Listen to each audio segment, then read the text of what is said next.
Bonjour à tous et bienvenue dans ce cours d'introduction à Heroku. Aujourd'hui, nous allons explorer Heroku Postgres. Je le rappelle, c'est un add-on base de données. Plus précisément, c'est une base de données relationnelle.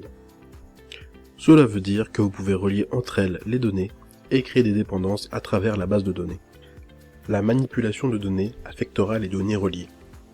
Ce management de relations au sein de la base de données est ce qui différencie principalement Postgres des autres bases de données comme MongoDB où il n'y a aucune relation entre les données. Postgres est considéré comme étant une base de données avec une haute évolutivité. Il peut délivrer de bonnes performances avec de petits tableaux comme avec des tableaux possédant des millions d'archives. Dû à cela, Postgres est quelquefois vu comme le couteau suisse des bases de données. Entre autres car il peut être utilisé pour les petits projets, comme ceux de taille plus importante comme les projets d'entreprise. Cet add-on est entretenu directement par Heroku Team. Dans ce cours, on commencera par l'installation et la mise en place de Postgres dans Heroku. Puis nous aurons un aperçu des fonctionnalités de Heroku dans Postgres. Après cela, l'on aura besoin d'installer quelques programmes nécessaires pour gérer Postgres dans le serveur. Et enfin, nous aurons un exemple de table que nous allons manipuler avec du code. Le code utilisé pour l'exemple sera simple pour faire en sorte que sa compréhension ne soit pas trop dure, même sans connaissance en code. Commençons à utiliser Postgres. Je vais lancer l'application. Il faut aller dans Ressources et taper Postgres ici. Voilà. Je vais rester avec la version gratuite.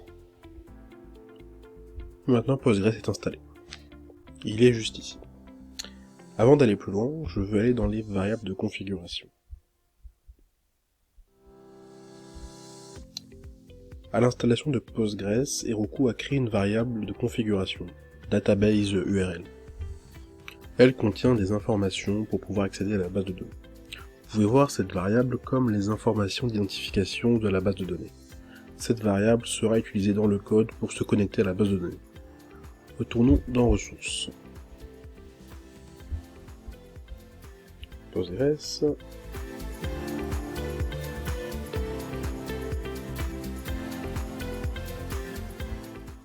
En commençant par Overview, vous pouvez trouver ici beaucoup d'informations en rapport avec la base de données. Vous voyez par exemple ici, Primary, cela veut dire que cette base de données n'est pas une copie d'une autre.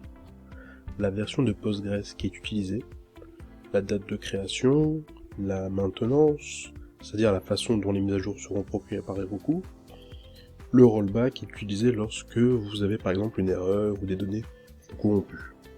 En somme, lorsque les données de la base de données sont ruinées. Avec un rollback, il est possible de revenir à un point dans le passé où la base de données est saine. Utilisation montre le nombre de connexions actuelles et également le nombre maximal de connexions que l'on peut avoir en même temps. Allons du côté de Durability. Cette section est à propos de la protection de la base de données. Vous pouvez ici faire des backups manuellement. Étant donné que les backups manuels peuvent ne pas être assez en termes de sécurité, Heroku dispose également d'une protection continue. Cela veut dire qu'il y aura régulièrement des copies de la base de données. Toutes ces backups peuvent être déployés dans Postgres. Dans les settings, vous pouvez obtenir les informations d'identification ici. C'est utile lorsque vous voulez accéder par une source externe à la base de données. On utilisera ces informations plus tard. Les deux dernières commandes parlent d'elles-mêmes. Vous pouvez reset la base de données. Cela va donc supprimer toutes les données et vous pouvez détruire la base de données. Enfin, Dataclips.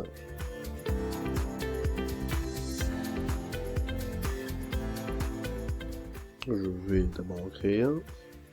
Il est important de le notifier, c'est en read-only. Vous ne pouvez ici faire aucune manipulation comme insérer, mettre à jour ou supprimer. Du coup, comment ça marche? D'abord ici, vous pouvez mettre un titre. Ici, test. À cet endroit, vous devrez choisir la base de données avec laquelle vous voulez interagir. Donc si sur votre compte vous avez plusieurs applications avec différents Postgres, vous pouvez ici choisir auxquels vous voulez accéder. et vous pouvez ensuite l'enregistrer et le lancer. C'est ici que vous pourrez écrire votre requête, par exemple select id from etc. Pour l'instant ce n'est pas utile car notre base de données est vide. L'une des limitations de Heroku est que vous ne pouvez pas manipuler la base de données directement. Cela veut dire que nous avons besoin d'un outil externe pour accéder à Heroku Postgres et le changer. C'est donc ce que l'on fera, l'on installera Postgres dans notre machine en local. C'est tout pour aujourd'hui, mais je vous dis à bientôt pour la prochaine.